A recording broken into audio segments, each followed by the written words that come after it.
Now we learned how to format our text and text boxes in an earlier training video. I'll go over some of the basics, but I'll take you in a new route or other things that I haven't shown you previously. So the basics are, like if we want to make our text here big, bold, and beautiful, go ahead and click on it so it can activate the text box that contains the text. Go ahead and click and drag to select the text that you want to format. You get your mini formatting toolbar, which you can go ahead and click on B for bold. You can see when you hover over it, it tells you that little pop-up, it's going to make it bold. And also the shortcut key is Control B, so Control B, and there you go, it's bold. Now, that mini formatting toolbar is going to disappear when you perform that action. So to bring it back up, you can either go ahead and click and drag and reselect it, and it brings it back up. But even so, if you move your mouse out of the way, it disappears, and you try to move it back, it's gone. That way, so it's not in the way if you wanted to do something else. So you can either do that, reselect it, or right-click on the selection. And it does bring a big shortcut menu up, but also the mini formatting toolbar. So you can deselect B for bold, make it italics, underline. You can see it right there. That's nice. You can change the font type, so you can click on the drop-down arrow, and you can do that scroll, scroll, scroll to find whatever you're looking for. Or if you know the name of what you're looking for, like let's do comic, just type it in there, Comic Sans, that's it. You can see up in the menu, it highlights, thinking, okay, that's it. If it's not that, you can scroll down to see what comes next, and nothing else comes close. So I'll select Comic Sans, or with it typed in there, revealing itself, just hit the Enter key on the keyboard, and hey, we're good to go. And you got your size, so you can go ahead and click on the drop-down arrow. And if you get too large, that text box, if it can't contain it, you can see it's outside of it. So you may not want to do that. And go right down to 20. Now, if you have something like 20 and it jumps to 24 and you're like, I'd like to see what it's like at 21, then go ahead and click in here and type in 1, hit enter, and it's too big. It doesn't fit within the text box. But you can come over here, of course, and hover over the right middle resizing handle until you can see arrows pointing in opposite directions. Click and drag, and it fits. I'll go ahead and hit undo.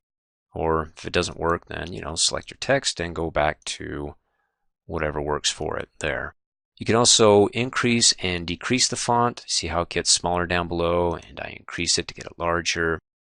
And then we got some, increase list level. That's a paragraph formatting option that we'll cover in the next training video. And you got your alignments, again, paragraph formatting we'll cover next. And then you got your font color.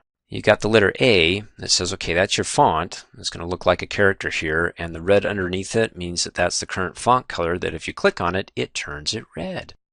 Come back up here if you don't like that color, click on the drop-down arrow, and you can see the current color that's been applied. You can choose from one of the other theme colors, like this one, hover over it, pink accent to darker 25%. So that way you can communicate that to somebody else saying, okay, this is the font color in the theme colors section here that I've used that you can use. And if you want to get more particular, you can click on More Colors.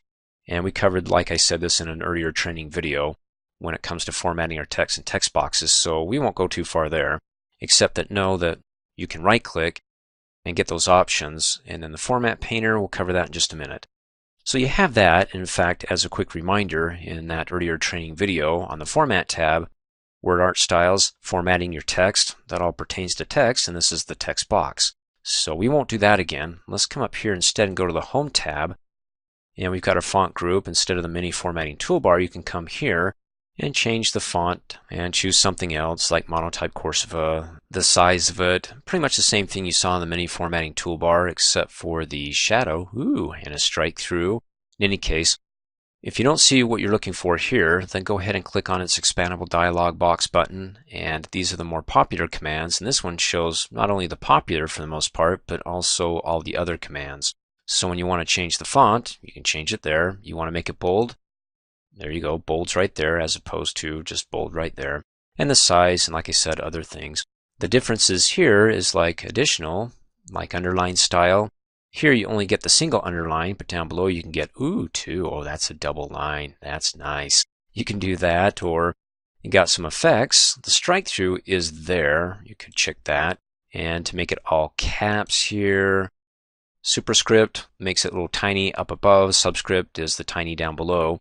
In any case, when you're done, you can click Okie dokie, and oh, look at that, the strike through and it's all in uppercase. Why would you use a strike through? Well, if you've got an old retail price or an old company name, you're saying this is who it used to be, so they can be aware of it, but you put a line through it to say, okay, we're not focused on that, but that's what we used to be, or that used to be our old price. Now here's the new price. Hey, you're getting a great deal, or hey, this is our new company name over here. You can do that. Now to go ahead and clear this out, if you're like, I don't want part of it or maybe all of it, go ahead and select it.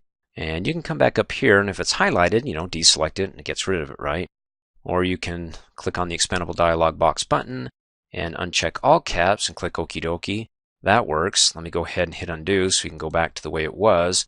If you want to go back to what it was before you made any changes to clear all the formats, select it, come up here on the Home tab in the font group and click on your Clear All Formatting. And we're back to where we started. And then one last thing I want to show you when it comes to formatting your text, come up here and click on the Expandable Dialog Box button because we have another tab. It's the character spacing. And the spacing's normal, but you can say, hey, I want more spacing in between those characters, or I want them tighter. If you made it more and you said, okay, make it expanded, and you did something, let's go really crazy, like 2 points and clicked Okie dokie.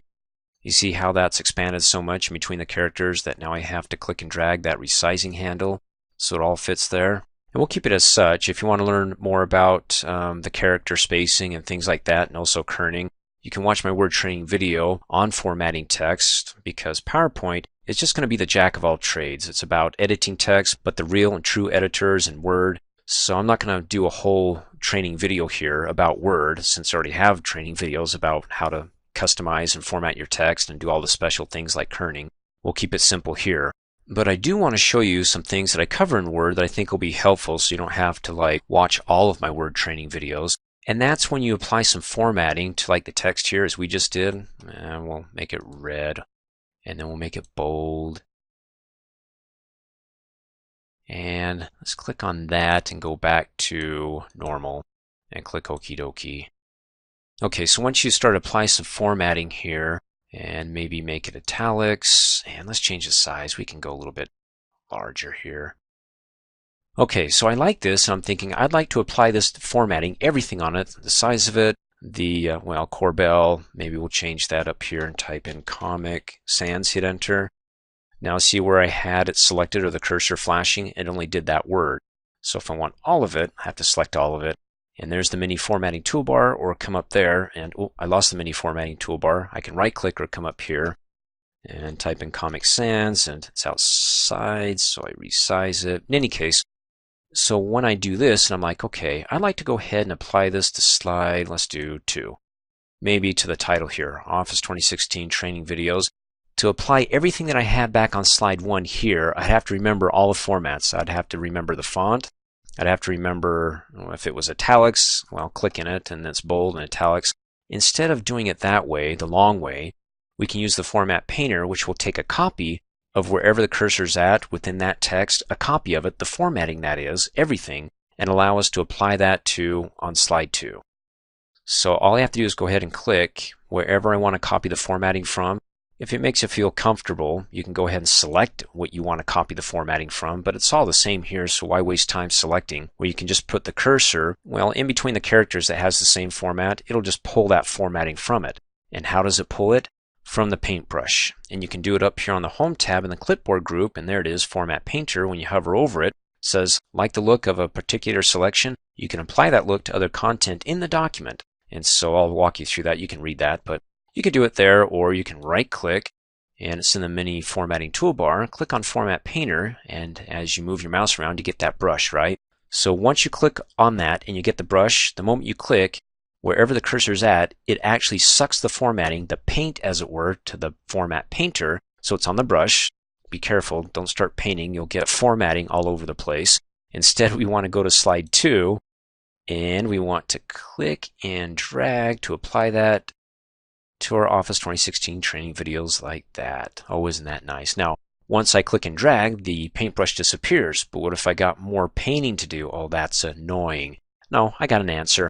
Instead, just go ahead and click back anywhere where you want to copy the format. And this time, what you want to do, I'll just come up here on the Home tab, is instead of doing a single click, double click really fast. When you double click, it puts it in lock mode. So I can go ahead and click here, here, here, and it doesn't remove the brush. The brush is there forever. Well, to get rid of the brush, if you're like, okay, I'm done, please, let's stop this, you can either come back up here and deselect it because you can see it's highlighted, or hit the escape key on the keyboard and the paintbrush is gone, so you can go back to doing whatever else you want to do without getting formatting all over the place. Now that's for the Format Painter. Now another shortcut that I want to show you is the F4 key. The F4 key is like the Format Painter in that it will apply the most recent formatting, which is like coming up here and clicking on your repeat. So if I click on repeat, it repeats what I just did, and that was formatting using the Format Painter in that format, the red, the type of font, the size. So you can do that. I mean, come up here, but if you come in here and you hit the F4 key on the keyboard, it's the same as coming up here and clicking on the repeat option. So that's one way to do it. Or let's do something simple. If I double click this and I say, okay, let's make this not bold. Deselect it so it's no longer bold. And I'm like, okay, I don't want this word to be bold. Double click to select it.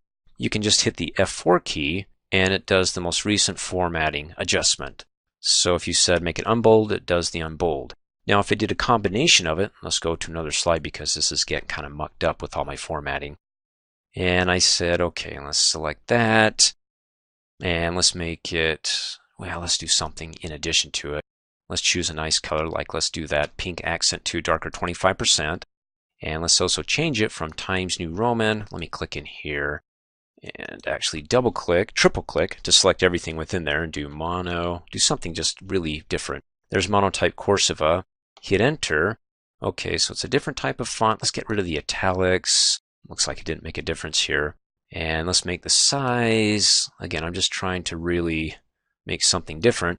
So I applied all that formatting or made all those changes, right? So when I come over here and I select, or I just click within the word and I hit the F4 key, or I click on the repeat font size, well, that's a dead giveaway. It only repeats the last format that I did. So if I hit F4, it was the size. As it says up here, the size. It doesn't have a combination of like, okay, it was the color. I remember all that. It doesn't.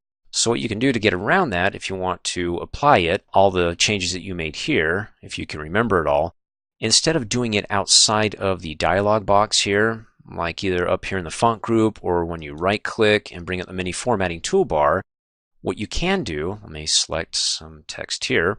If you want the F4 key to work, or the repeat up here, the F4 key is a lot easier than moving my mouse up here, is you want to do it in the expandable dialog box for the font group, because all the changes you make here, when you're done you click OK, that repeat option or the F4 key, it's like as if all this was one action. It doesn't seem as separate action. That's just the way it goes here.